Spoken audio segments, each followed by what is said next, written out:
හරි. මුලින්ම බලමු variables declare කරන්න කොහොමද කියලා JavaScript වල. JavaScript වල variables declare කරන්න අපිට keywords තුනක් පාවිච්චි කරන්න පුළුවන්. ඒ තමයි const, let, var කියන එක. දැන් JavaScript වල පරණ keyword එකක් තමයි var කියන්නේ. ඒකට වඩා දැන් වැඩිපුර use කරන const කියන එකයි let කියන එකයි. ඒ හින්දා මෙතන කතා කරන්නේ මේ දෙක ගැන. const කියන්නේ සාමාන්‍යයෙන් constant. ඒ කියන්නේ නියත. නියතයක් කියන්නේ ආපහු එක වෙනස් වෙන්නේ නැහැ. එකම අගයක් තමයි දිගටම තියෙන්නේ. අන්න ඒ වගේ variables declare කරන්න තමයි const කියන keyword එක පාවිච්චි කරන්නේ. ඒ කියන්නේ දැන් උදාහරණයක් විදිහට ගත්තොත් කවුරු හරි user කෙනෙක්ගේ නමක් email එකක් birthday එකක් වගේ ගත්තොත් ඒක දිගටම තියෙන එකම විදිහටනේ ඒක වෙනස් වෙන්නේ නැහැ නේ ඒ user එකේ. හැබැයි අපි හිතමු මොකක් හරි shopping cart එකක් වගේ තියනවා කියලා shopping cart එකකට අපි items add කරන්න count එක වෙනස් වෙනවනේ. අන්න ඒ වගේ දේවල් const විදිහට ගන්නෙ නැහැ. ඒවා වෙනස් වෙනවා දිගටම. හරි. const කියන්නේ එතකොට නියත. ඒ කියන්නේ වෙනස් වෙන්නේ නැහැ එකපාරක් declare කළාට පස්සේ. එකම value එක තමයි දිගටම තියෙන්නේ. මේ තියෙන එකේ උදාහරණයක්. මෙතනදී const කියන keyword එක පාවිච්චි කරලා name කියලා variable එකක් declare කරලා තියෙනවා. ඊට පස්සේ ඒකට මෙන්න මේ tom කියන value එක assign කරලා තියෙනවා. ඊළඟට const කියන keyword එක පාවිච්චි කරලා age කියන variable එක declare කරලා ඒකට 25 assign කරලා තියෙනවා.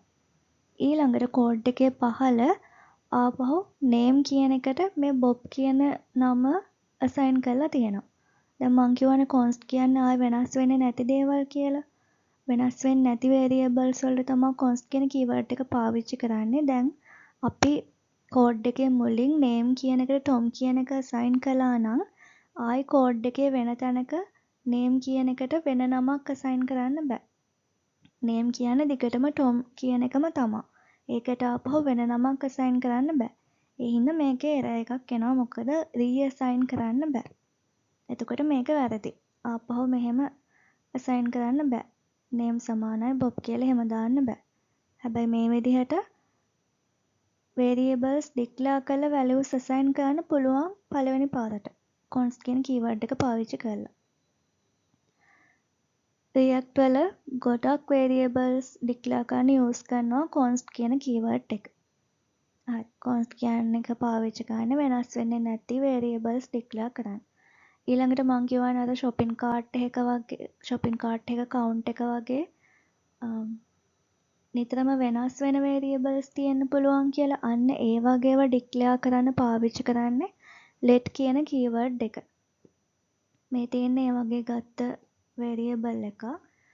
let කියන keyword එක පාවිච්චි කරලා count කියලා variable එක declare කරලා ඒකට බිංදුව assign කරලා තියෙනවා. හරියට අර shopping cart එකේ item count එක වගේ. ඒ කියන්නේ මුලින්ම කාට් එකේ item මුකුත් නැහැ. ඊට පස්සේ ආයෙ කාට් එකට item add කරන්න ගින්න එක වැඩි වෙගෙන යනවා. මේ තියෙන එකට තව උදාහරණයක්. let කියන keyword එක පාවිච්චි කරලා current page කියලා variable එකක් declare කරලා ඒකට එක කියන value එක assign කරලා තියෙනවා. will change later. ඒ කියන්නේ පස්සේ වෙනස් වෙන්න පුළුවන්. මේක එක තියෙන්නත් පුළුවන්. ආයෙ පස්සේ වෙනස් වෙන්නත් පුළුවන්. use let only if you need to change the value.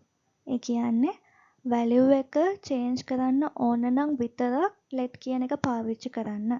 එහෙම නැත්නම් by default use කරන්න ඕන const කියන keyword එක. ඒ කියන්නේ ඒක නියතයක් නෙවෙයි. එහෙම තමයි සාමාන්‍යයෙන් අපි කරන්නේ. ඊළඟට මෙතන තියෙනවා ප්‍රශ්න තුනක්. කලින් ඉගෙන ගත්ත එක ටෙස්ට් කරන්න. You are storing a user's email that won't change. Which do you use? ඒ කියන්නේ user කෙනෙක්ගේ email එකක් store කරන්න variable එකක් declare කරනවලු. user කෙනෙක්ගේ email එකක් කියන්නේ වෙනස් වෙන්නේ නැති දෙයක්නේ. එහෙනම් මොකද්ද use කරන්න කියලා අහනවා. ඔන්න උත්තර දෙකක් තියෙනවා. const email කියලා const කියන keyword එක පාවිච්චි කරලා declare කරලා තියෙනවා. ඊළඟට let email කියලා let කියන keyword එක පාවිච්චි කරලා declare කරලා තියෙනවා. ඊළඟට values assign කරලා තියෙනවා. හරි. දැන් email එක කියන්නේ වෙනස් වෙන්නේ නැති එකක්නේ. එහෙනම් මොකද්ද use කරන්න ඕන? ඒකට use කරන්න ඕන const. let use කළොත් වෙනස් කරන්න පුළුවන්. දැන් ප්‍රශ්නේ කියලා තියෙනවනේ වෙනස් කරන්න නැති එකක් කියලා. එහෙනම් const කියන එක තමයි පාවිච්චි කරන්න ඕන. එතකොට මේක හරි. ඊළඟට ප්‍රශ්නේ You are building a shopping cart.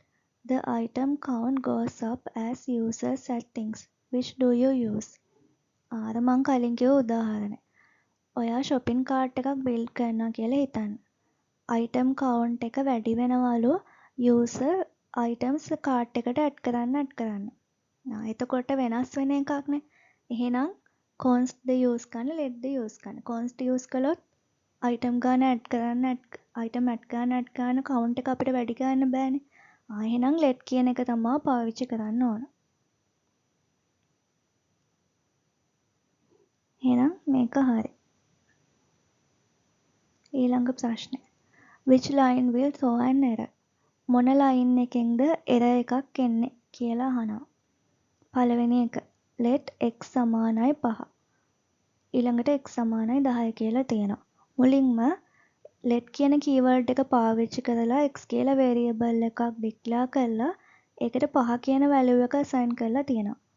ඊළඟ line එකේ ඒ x කියන variable එකට 10 කියන value එක assign කරලා තියෙනවා. එහෙම කරන්න පුළුවන්ද? ඔව්. let කියන keyword එක පාවිච්චි කළොත් value එක ආපහු වෙනස් කරන්න පුළුවන්. ඒ හින්දා ඒක හරි. ඒ කියන්නේ ඒකේ error එකක් එන්නේ නැහැ. මේක හරි. ඊළඟට මේක const කියන keyword එක පාවිච්චි කරලා y කියලා variable එකක් declare කරලා ඒකට 5 කියන value එක assign කරලා තියෙනවා. ඊළඟ line එකේ ඒ y කියන variable එකට 10 කියන එක assign කරලා තියෙනවා. දැන් මෙහෙම කරන්න පුළුවන්ද? මුලින් const කියලානේ අපි declare කරේ. ආයේ කියන්නේ මේක නියතයක්. y හැම වෙලේම 5ම තමයි. ඒකට ආයේ වෙන value එකක් assign කරන්න බෑ. ඒ කියන්නේ මේක වැරදි. මේකෙන් error එකක් එනවා. එහෙනම් මේක තමයි උත්තරේ. අපි මේකත් බලමු. let iset සමානයි hello. let කියන keyword එක පාවිච්චි කරලා iset කියලා variable එකක් declare කරලා ඒකට hello කියලා value එකක් assign කරලා තියෙනවා.